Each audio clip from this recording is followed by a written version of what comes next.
20s, I was deep into the nightlife scene bars, clubs, late night diners, the whole thing. It was a time when the nights felt endless, and the consequences of our choices didn't seem as real as they do now. That's why, when my friend Jenna's birthday rolled around, we planned to do what we always did: go out, drink too much, and dance until our legs gave out. That night, a small group of us packed into one car and headed to a club downtown. The place was loud, packed wall to wall with bodies, flashing lights, and the kind of thick, heady atmosphere that made it easy to lose track of time. Jenna was the birthday girl, and she celebrated hard. Too hard. By midnight, she was barely able to stand, slurring her words, her head lolling forward every time she blinked. She wasn't just drunk, she was completely out of it. Since it was still early and none of us were ready to call it a night, we made the decision to take her out to the car and let her sleep it off in the back seat. It wasn't ideal, but we had no other options.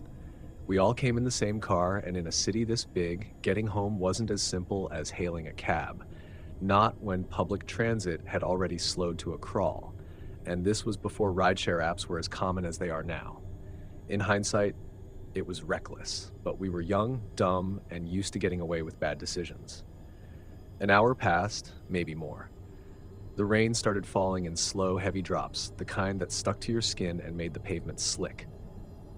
We finally decided to head back to the car, laughing and still buzzing from the night. But when we reached the parking lot and threw open the door, the laughter stopped. Jenna was gone. At first, we thought maybe she woke up, got disoriented, and wandered off.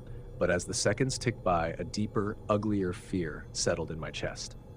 The door was unlocked, slightly ajar, and she wasn't answering her phone. The rain was picking up, and the city lights reflected off the wet pavement, making everything look eerily distorted. Panic set in fast. We piled into the car, driving up and down the streets, scanning the sidewalks, calling her name into the stormy night. My heart was hammering in my chest, my hands shaking so badly that my grip on the steering wheel felt weak. The city suddenly felt too big, too chaotic, too full of shadows where anyone could have taken her. I remember sobbing, repeating over and over, "I'm not going home until we find her. I don't care how long it takes." Then, just as hopelessness was creeping in, we saw something.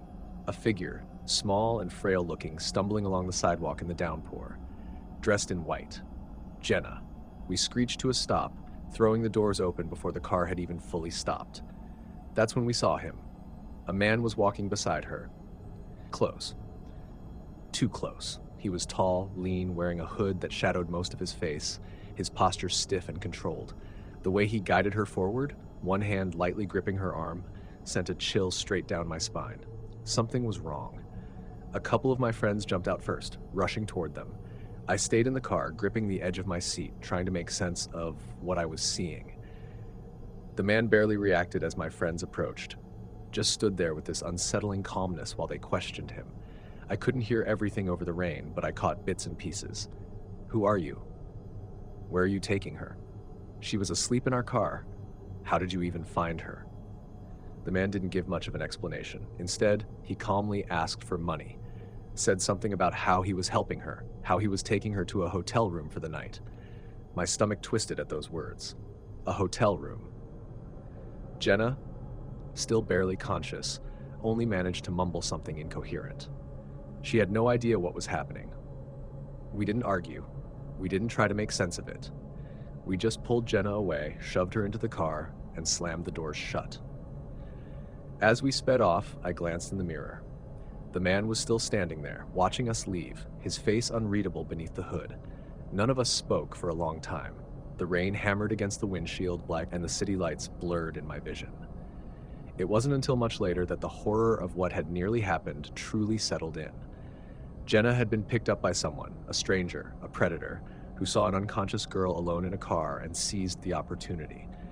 If we had been even a few minutes later, she could have been gone, vanished into the night, and we never would have seen her again.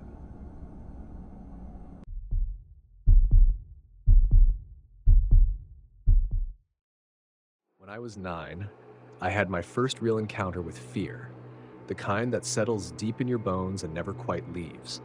My grandparents lived in a quiet, gated community, the kind where nothing ever seemed to happen. It felt safe. until that day. It was late afternoon, and the sky was beginning to dim with the first hints of sunset. My entire family had gone to a nearby temple for a religious ceremony. Normally, I would have gone with them, but I had stayed back, lost in my own world of cartoons and snacks, thinking nothing of being alone. After all, our neighborhood was peaceful, and most of the houses belonged to older families. Nothing bad ever happened here, or so I thought. The silence in the house was thick, the kind you don't notice until something disrupts it. At first, it was just a faint creaking sound, almost like the shifting of the old wooden furniture. I ignored it. But then, I heard it again. Only this time, it came from the back of the house. A door. Opening. My heart jumped, but my first thought wasn't fear, it was relief. My family must have come home early. Smiling, I hopped off the couch and ran toward the back, eager to greet them. And then I saw him. A man, standing in the doorway. Tall, unnaturally so. His gaunt frame was silhouetted against the fading daylight. His skin looked pale and stretched as if it barely clung to his bones. But what froze me in place wasn't his height or his ghostly complexion. It was the fact that he was naked. His pants bunched around his ankles, exposing him completely. Something primal, some deep instinct buried in my 9-year-old mind, screamed at me, "Run." But for a moment, I couldn't. My body betrayed me, locking me in place. My brain struggled to make sense of the situation. Was he sick? Was he hurt? Why was he here? Why was he looking at me like that? And then he took a step forward. That was all it took. My body finally caught up with my mind, and I turned and bolted, my bare feet slapping against the cold tile floor. I didn't stop to grab my shoes. I didn't stop to close the door behind me. I didn't even stop to look back. I just ran. The streets were eerily empty. Normally, there would be people outside, neighbors chatting, kids playing, but not today. The entire community had emptied out for the ceremony, leaving the roads deserted. I felt exposed, vulnerable, my breath coming in short gasps as I pushed myself forward. The temple wasn't far.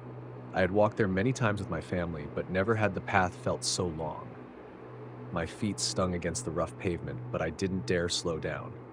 I could feel the man's presence behind me, even though I didn't know if he was following. My mind was racing, flooding with terrifying possibilities. Was he chasing me?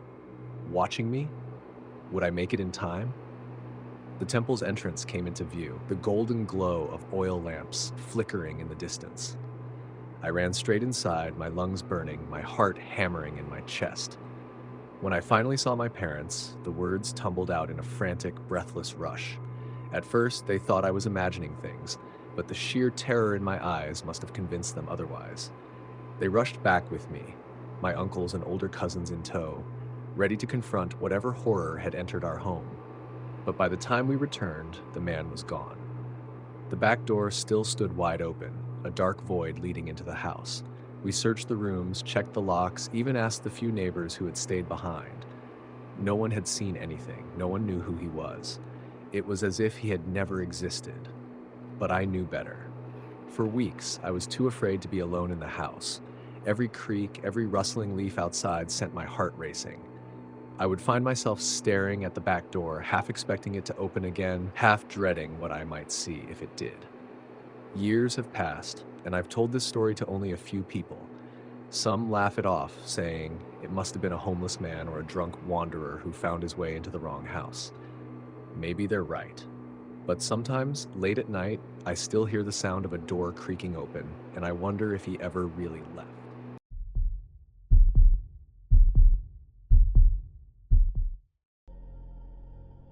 I was 14 that summer. And like every year, my two younger cousins, Mark and Sam, were dropped off at my grandfather's house for the break. We lived deep in the mountains of West Virginia, where houses were scattered miles apart and the silence of the wilderness pressed in on you like a thick fog. Our days were spent climbing hills, exploring the woods, and taking long walks up the winding country roads. It was the kind of place where things could happen without anyone knowing, where screams could be swallowed whole by the trees. That day was no different. The three of us had set off for one of our usual walks, following the cracked asphalt road that curved through the valley. We'd always walk to what we called the first new house, a place someone had built a mile from our homes, rare in a town where most houses had been there for generations. The first part of the walk was peaceful. We kicked rocks down the road, talked about random things, and listened to the distant chirping of cicadas. But about halfway there, something made me stop in my tracks. A white van. It was parked on the side of the road, just past the creek, where the trees stretched high and thick. There was no one inside that we could see. No movement, just sitting there, still and silent, like it had been placed there deliberately. Something about it unsettled me. Maybe it was the way it had been positioned slightly off the road, as if whoever was inside didn't want to be seen. Or maybe it was just instinct, a deep, gnawing feeling in my gut that told me something wasn't right. "Stay close to me," I murmured to Mark and Sam, keeping my voice low. They nodded, and we walked past the van, trying not to look at it too much, trying to act normal. The road ahead was wide open, just a stretch of cracked pavement and dry grass leading to the first new house. When we got there, we paused for a moment, glancing back at the van in the distance. It hadn't moved. We laughed it off after a few minutes, convincing ourselves it was nothing. Probably some hunter's vehicle. Maybe someone had just left it there while fishing in the creek. We turned around and started heading back home. That's when I saw them. 2 men. They were standing next to the van now, just standing there, facing us. Their expressions were unreadable, their eyes dark and locked onto us.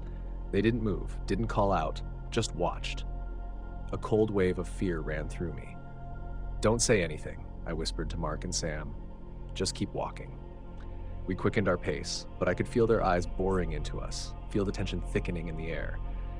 Every instinct in my body screamed at me to run, but I knew that if we ran too soon, we'd be giving them exactly what they wanted. Then, as we passed, the van's engine roared to life. My heart nearly stopped. "They're following us," Mark whispered, his voice trembling.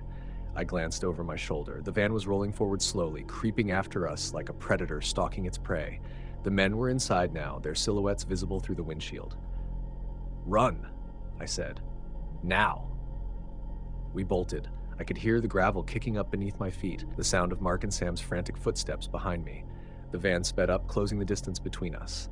My mind was racing. There was no one around, no houses nearby, nowhere to hide. We were trapped. Ahead of us was a neighbor's yard, separated from the road by a steep hill and a narrow creek. It was our only chance. "Jump!" I shouted. I grabbed Sam and threw him down the hill. He yelped as he tumbled into the water below, landing with a splash. Mark followed, skidding down the incline, his arms flailing for balance. I hesitated for just a second, just long enough to see the van slow down as it reached us, just long enough to see the driver's face through the window. His eyes were empty, no anger, no excitement, just a hollow, emotionless stare. And then, just as quickly, the van peeled away, tires kicking up dust as it disappeared down the road. I ran the rest of the way home, my chest burning, my legs aching. When I reached our driveway, my dad was standing on the bridge, watching me with confusion. I could barely get the words out. "They tried to take us," I gasped. "The men in the van, they tried." Before I could finish, the van drove by again, slower this time, and both men turned their heads to look at me as they passed. It was a look I'll never forget.